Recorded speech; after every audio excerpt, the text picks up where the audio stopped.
सोमवार 3 बजे की बजाय दोपहर 12 बजे होगी मंत्रिमंडल की बैठक। कैबिनेट का टाइम बदला, मंगलवार को भी होगी।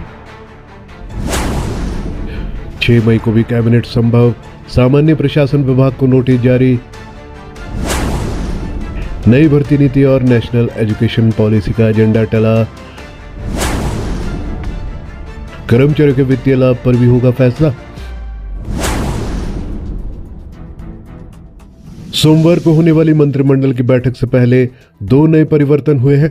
राज्य सरकार ने सोमवार दोपहर बाद 3 बजे होने वाली बैठक का टाइम बदल दिया है। अब यह दोपहर 12 बजे होगी। इसकी अध्यक्षता मुख्यमंत्री सुखविंदर सिंह सुक्खू करेंगे। इसके साथ ही मंगलवार 6 मई को भी कैबिनेट की बैठक होगी। शनिवार को इसका नोटिस भी सामान्य प्रशासन विभाग ने जारी कर दिया है। इस बैठक में कर्मचारियों के लिए कई बड़े फैसले होने की उम्मीद है। कर्मचारी सब कमेटी ने रिसोर्स मोबिलाइजेशन के नाम पर रिटायरमेंट की आयु को 58 वर्ष से बढ़ाकर 59 साल करने की सिफारिश की है।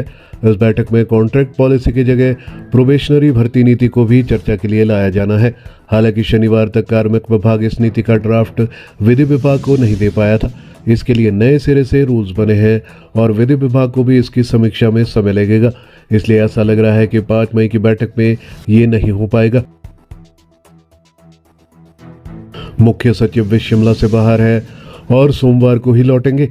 राष्ट्रीय शिक्षा नीति को इस सत्र से कॉलेज में लागू करने को लेकर भी एक मामला शिक्षा विभाग ने तैयार किया है, लेकिन शिक्षा मंत्री सिरमौर के दौरे पर है। वे भी सोमवार शाम को शिमला आएंगे, इसलिए परसों उनके साथ पहले चर्चा करने का समय नहीं है। यही कारण है कि ये मामला भी कैबिनेट में नहीं जा रहा है। मुख्यमंत्री के निर्देश पर 6 मई को भी कैबिनेट की बैठक करने का नोटिस हुआ है। एक खबर यह भी है कि प्रदेश में सरकार अब केवल शिक्षकों की रिटायरमेंट आयु 59 साल करने की तैयारी में है। डिप्टी सीएम मुकेश अग्निहोत्री की अध्यक्षता में गठित कमेटी ने सरकार को यह सुझाव दिया है। कमेटी ने शुरुआती चरण में शिक्षकों की रिटायरमेंट आयु को 59 साल करने की सिफारिश की है। इसके बाद बाकी कर्मचारियों पर विचार करने को कहा गया है। हालांकि शिक्षकों की रिटायरमेंट 59 साल करने के पीछे कई कारण हैं। सबसे पहले शिक्षकों की संख्या सबसे ज्यादा 80,000 है। वही दूसरी ओर रिटायरमेंट जब 1 साल बाद होगी तो वित्तीय लाभ देने के लिए भी सरकार को समय मिल जाएगा। जानकारी ये है कि वित्तीय संकट से उबरने के लिए शिक्षकों पर ये रूल्स लागू करने को कहा गया है। कमेटी ने कहा है कि शिक्षकों को साल में एक बार ही रिटायर किया जाए। इससे भी कमेटी ने मार्च और सितंबर 2 महीने सरकार को सुझाव में दिए हैं। अब सुक्खू सरकार 5 मई को होने वाली कैबिनेट बैठक में इस पर फैसला लेगी। अगर इस फैसले पर सरकार मोहर लगा देती है तो इससे शिक्षक वर्ग को काफ़ी राहत मिलेगी। बता दें कि शिक्षक पहले ही रिटायरमेंट एज को बढ़ाने की मांग कर रहे थे। बड़ी बात यह है कि शिक्षकों की रिटायरमेंट तिथि को पहले से भी सरकार साल में एक ही कर रही थी, ताकि बीच सत्र में बच्चों की पढ़ाई प्रभावित न हो। अहम बात यह है कि अगर 5 मई को होने वाली कैबिनेट बैठक में इसे सिरे चढ़ा दिया जाता है तो इस साल रिटायर होने वाले JBT, TGT, PGT, principles, headmasters को 1 साल का समय मिल जाएगा। शिक्षा विभाग के एक आंकड़े में बताया गया है कि वर्ष 2025 में 300 से ज्यादा प्रिंसिपल और 2500 से ज्यादा विभिन्न वर्ग के शिक्षकों की सेवानिवृत्ति होनी है। कुल मिलाकर अगर शिक्षकों की रिटायरमेंट आयु 59 वर्ष हो जाती है तो 3000 से ज्यादा शिक्षकों के वित्तीय लाभ सरकार को इस साल नहीं देने पड़ेंगे। हालांकि अगले साल से ये वित्तीय देनदारी डबल हो जाएगी। फिलहाल वित्तीय स्थिति से उबरने के लिए सरकार को दिए गए इस प्रस्ताव पर सोमवार को कैबिनेट में चर्चा होनी है।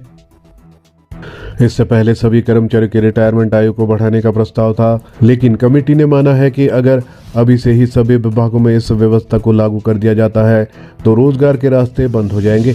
दरअसल हिमाचल में अब सरकार गुजरात और पंजाब के मॉडल को लागू करना चाहती है। सूत्रों की माने तो जिस तरह से पंजाब व दूसरे राज्यों में कर्मचारियों की रिटायरमेंट आयु को 60 व इससे ज़्यादा किया जा रहा है, उसी तर्ज में हिमाचल में भी इसके स्कोप देखे जा रहे हैं। राज्य की वित्तीय स्थिति को सुधारने के लिए सरकार विभाग में जरूरत के आधार पर ही भर्तियां करना चाह रही है।